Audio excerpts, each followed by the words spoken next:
రాష్ట్ర ప్రభుత్వం తీసుకున్న నిర్ణయాలను ఈరోజు సచివాలయంలో మీడియా సమావేశంలో గౌరవ హోంమంత్రి గారు ప్రకటించడాన్ని, అదేవిధంగా దీని మీద చొరవ తీసుకుని ముఖ్యమంత్రి చంద్రబాబు నాయుడు గారు ఈరోజు వారితో సమీక్షించడం, అదేవిధంగా సమావేశాల నిర్ణయం తీసుకుని దాన్ని ఆదేశించడం, తద్వారా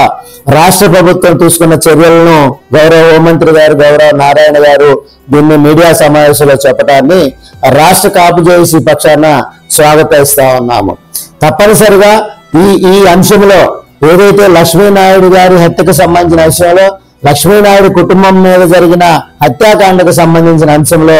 రాష్ట్ర ప్రభుత్వం కుట్రదారులను గుర్తించాలి, వాళ్ళని అరెస్టు చేయాలని చెప్పి ప్రత్యేకంగా ముఖ్యమంత్రి చంద్రబాబు నాయుడు గారిని, గౌరవ హోంమంత్రి గారిని, గౌరవ డీజీపీ గారిని సవివరంగా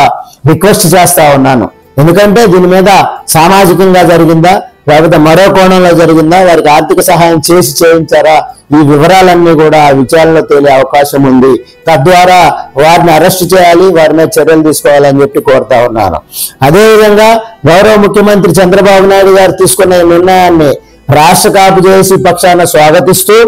ఏదైతే వారికి వారి కుటుంబ సభ్యులకి భూమిని ఇవ్వటం, అదేవిధంగా నగదుని డిపాజిట్ చేయటం పిల్లలకి స్వాగతిస్తూ, మరో తమ్ముడు భార్గవ్ గారికి కూడా న్యాయం చేయాలని, వారికి కూడా భూమిని కేటాయించి ఆ కుటుంబాన్ని ఆదుకోవాల్సిన అవసరం ఉందని, చావు దాకా సోదరులు భార్గవ్ గారు వెళ్ళొచ్చిన నేపథ్యంలో ముఖ్యమంత్రి గారు సానుకూలంగా ఆలోచించి ఆ కుటుంబానికి, భార్గవ్ గారికి న్యాయం చేయాలని, వారికి కూడా మరో 2 ఎకరాల భూమిని ఇవ్వాలని చెప్పి ముఖ్యమంత్రి చంద్రబాబు నాయుడు గారిని కోరుతా ఉన్నాను. లక్ష్మీనాయుడు గారు శ్రీమతి సుజాత గారికి తప్పనిసరిగా రాష్ట్ర ప్రభుత్వం వారి కుటుంబం గురించి ఆలోచించి ప్రభుత్వ ఉద్యోగం వచ్చే విధంగా, ఇచ్చే విధంగా ముఖ్యమంత్రి చంద్రబాబు నాయుడు గారు ఆదేశించాలని కోరుకుంటూ, రాష్ట్ర ప్రభుత్వం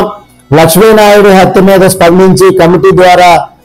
ఒక విచారణ జరిపించి, కమిటీ నుంచి ఒక నివేదిక తీసుకుని, తద్వారా లక్ష్మీనాయుడు కుటుంబానికి, అదేవిధంగా వారి యొక్క సోదరులకి భూమిని కేటాయించడం, వైద్య సదుపాయ నిమిత్తం ప్రభుత్వం తీసుకోవటం, అదేవిధంగా వారి పిల్లల విద్య సంబంధించిన అంశంలో కూడా ప్రభుత్వం భరించే విధంగా నిర్ణయం తీసుకోవటం పట్ల